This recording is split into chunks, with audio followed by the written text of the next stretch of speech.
El castell de Bufalaranya es troba situat a Roses, a l'Alt Empordà, concretament a la vessant del Serrat de Can Berta, unes muntanyes que hi ha a la carretera de Cadaqués.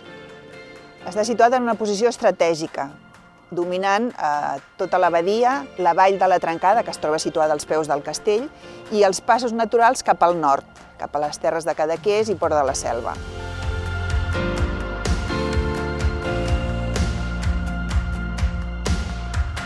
La història del castell de Bufalaranya la coneixem d'una banda gràcies a les excavacions arqueològiques que s'han fet. Des de l'any 99 fins al 2003 es van fer campanyes cada any.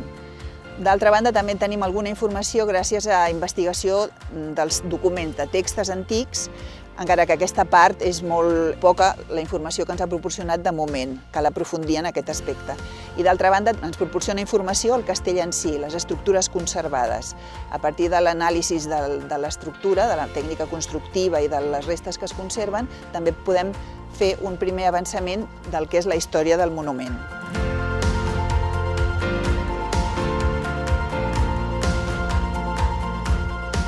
Les restes del castell que es conserva i que podem visitar actualment es corresponen amb un edifici del segle X, que es va construir en un lloc enturonat per controlar el territori pròxim i el territori que correspon ja a la plana de l'Empordà, que des d'aquí es domina perfectament.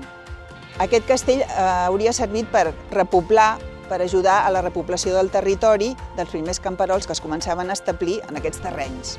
Posteriorment aquesta funció va canviar i va passar a ser més de caràcter fiscal. Això és el que sabem en principi, però podria haver estat un edifici precedent, més anterior al segle X, podria haver existit un edifici potser de finals del segle IX, que hauria tingut una funció similar i que seria el precedent de l'edifici que coneixem actualment. En resum, podríem dir que el castell de Bufalaranya té uns precedents, possibles precedents en el segle VIII, en un edifici del qual coneixem molt poqueta cosa, només 3 parets, el castell Roquer, que és el que coneixem actualment del segle X i que hauria funcionat fins al segle XIV.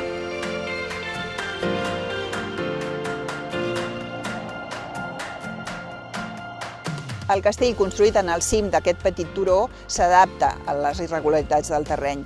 Es conserva la muralla, que tanca un recinte més o menys pentagonal, de forma irregular.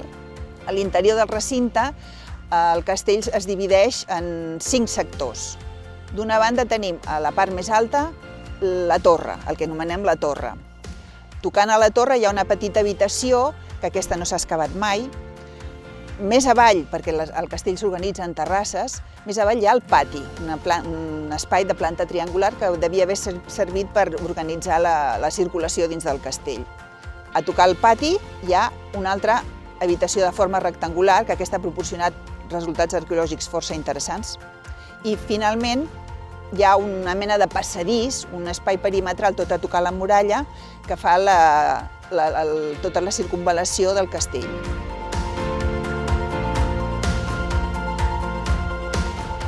Els resultats arqueològics més interessants han estat els que hem aconseguit al sector 3, a la torre, i al sector 6.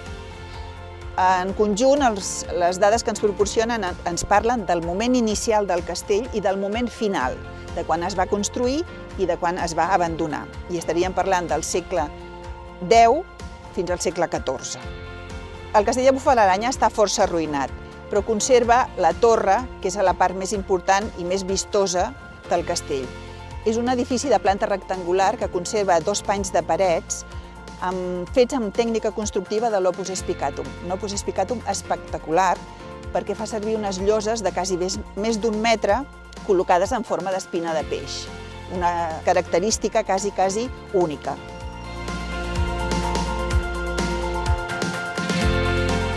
L'entrada al castell està situada a la part de la pendent. Per accedir al castell la gent havia de pujar tota la pujada i seguir una petita rampa construïda tot rebaixant la roca de la muntanya, fins a arribar a la porta per la qual accedies al pati i des d'allà a l'interior del castell.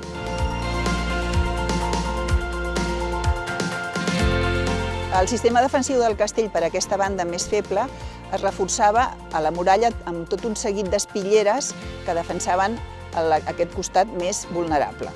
El castell per aquesta banda presenta 2 fossats, que devien ser també aprofitats, o sigui, la producció d'aquests fossats era perquè van extreure pedra per construir el castell, però aquest element defensiu assegurava la protecció per a aquesta banda més feble.